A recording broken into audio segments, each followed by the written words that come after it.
savez sûrement tous, j'ai grandi dans cette église, car j'ai eu cette immense chance de naître dans une famille chrétienne. Je ne remercierai jamais assez Dieu de m'avoir protégé dans sa maison dès ma naissance. J'ai aussi eu cette grâce de pouvoir faire ma scolarité au Tournesol, scolarité bénie par Dieu et par les valeurs que nous ont transmis ces merveilleux professeurs.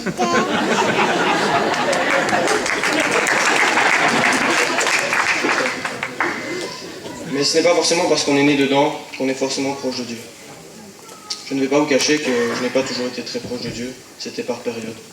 Parfois j'étais proche de lui, mais d'autres fois mon cœur s'éloignait de lui, alors que tout ce qu'il voulait, c'était juste que je vienne vers lui, car il avait de merveilleuses choses pour moi.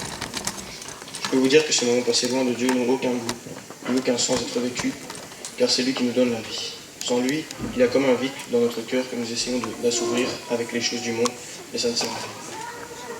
Parfois on ne réalise pas la chance qu'on a de pouvoir grandir avec le Seigneur, et on se plaint d'avoir une vie ennuyeuse, où rien ne se passe. Mais quand on apprend vraiment à le connaître, on découvre un Père d'un amour infini, qui a été jusqu'à donner son Fils unique pour nous permettre d'avoir une relation intime avec lui.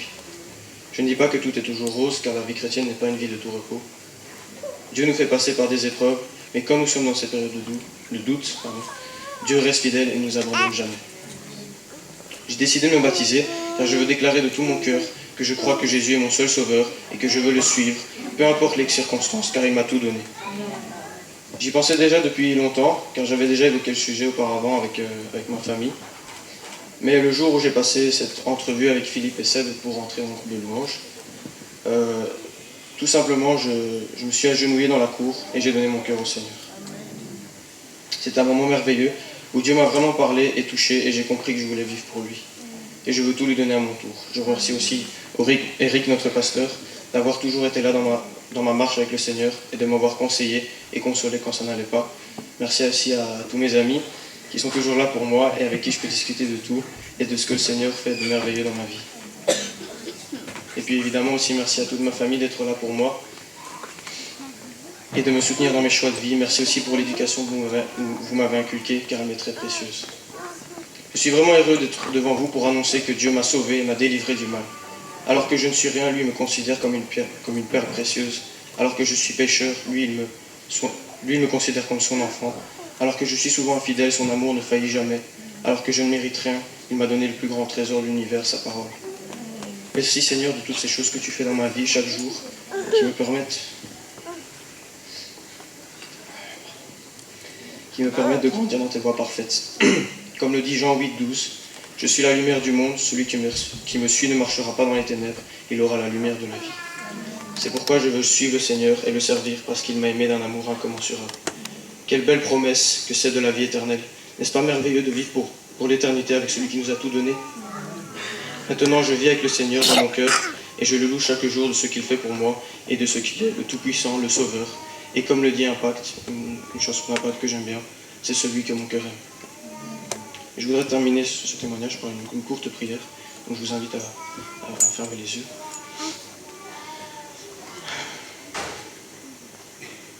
Merci Seigneur pour tout. Je promets de te suivre, de te servir et de t'adorer jusqu'à la fin de mes jours, car tu es celui qui me donne la vie, et je veux vivre pour toi et dire à tout le monde que tu es Dieu, et que tu es le Tout-Puissant, et que tu mérites tout l'honneur et toutes les louanges de nos cœurs. Amen.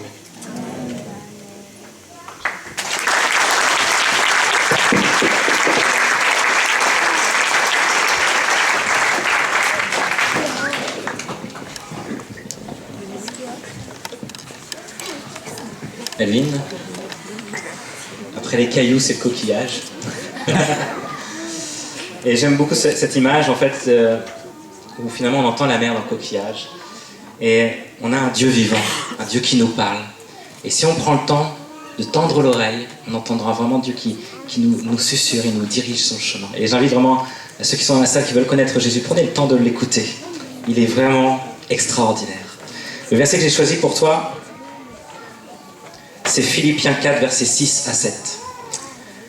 Ne t'inquiète de rien, mais en toute chose, fais connaître tes besoins à Dieu, par des prières et des supplications, avec des actions de grâce.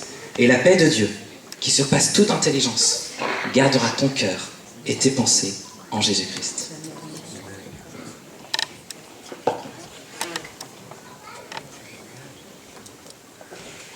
Je suis fière de toi, Melvin. Mon cœur de maman est rempli de joie aujourd'hui.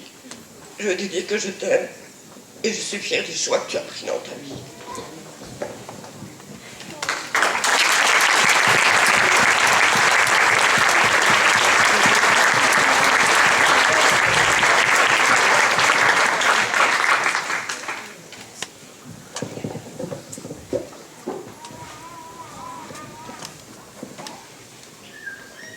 Je crois qu'il n'y a plus grand-chose à ajouter, Melvin. Tu as dit ce qui était le plus important.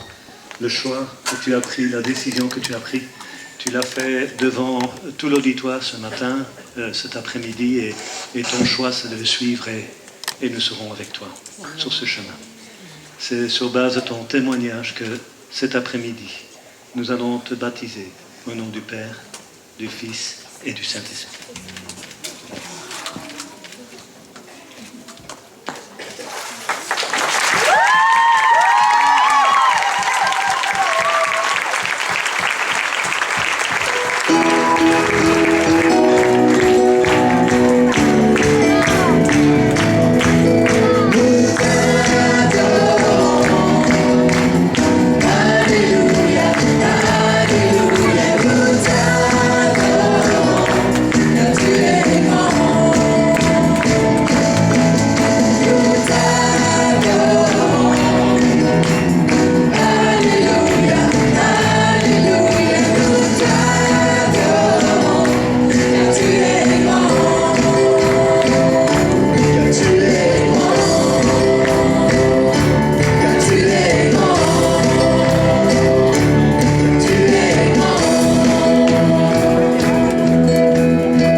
C'est Nathan tout de suite.